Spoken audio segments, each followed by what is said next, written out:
So we're at Silverstone, as you can see behind me. We're in Group 2, which is out for the third session even at 2 o'clock. Once that's done, we're then in for a couple of hours and then we're out again at 4. So we're going to test the car, fault check's been done, everything's been sorted, and we are waiting for that time to happen. So we're just going to get changed and do a bit of testing, see what the car feels like, warm it through, come in, do a tyre pressure check, and then I will give you a shout as soon as I get a chance with an update. In a bit.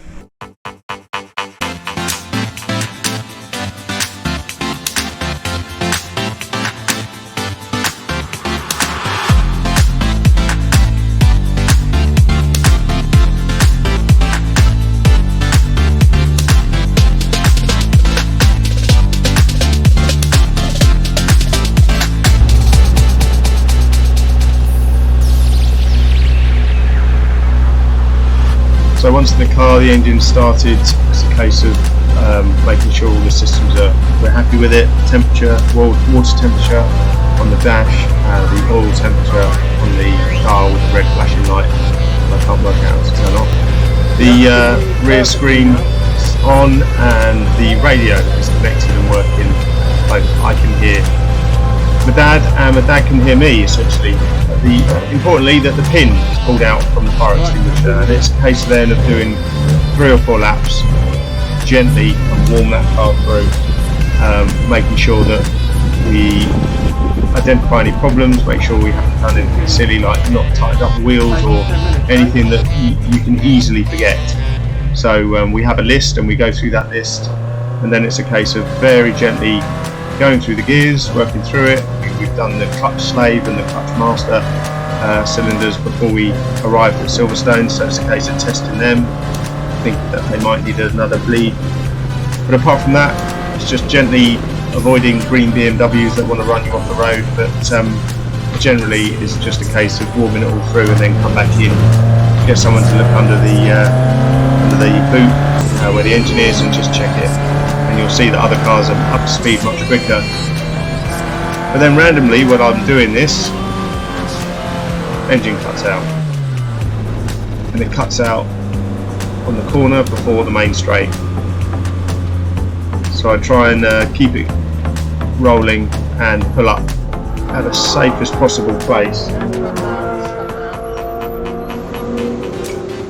The car's acted like the battery terminal has become disconnected or something, but there is still power, so we can't work out what the issue is.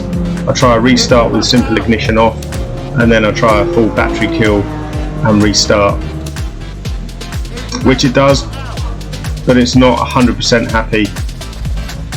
I managed to limp it back to the pits, as you'll see,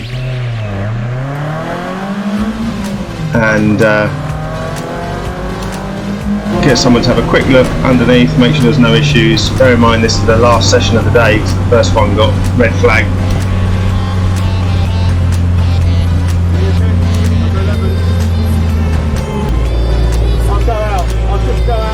So we've had a look in the engine bay, there's nothing obvious, and you think, right, we've got 10 minutes left of our session, so we just go out and try and check everything else out.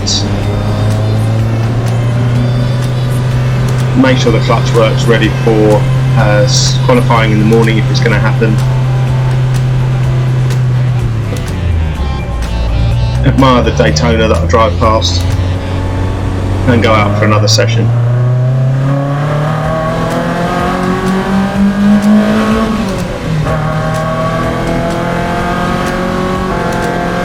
But then randomly, where it normally revs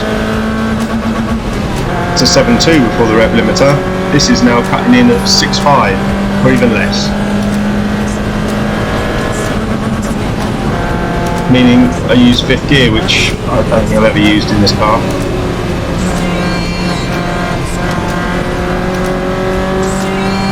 We'll hear it now, kicking in again. And so this car makes all its power between 5.5 and 7.2, and now I haven't got any power because it's not really allowing the BBC to cut in.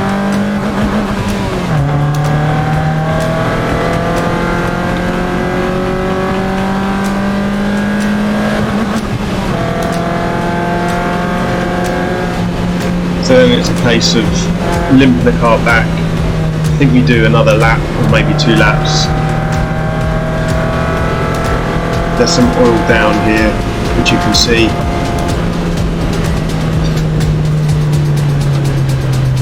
The session is stopped. So limp the car back into the pits. Its tick over is around 3,000, which is very strange, and the rev limit, as I've said, is vastly reduced, so it's not making any power. So I pull into the pits, and Dan from British Sports Car Services, who is there to outrun us, does an amazing job. Starts looking at it.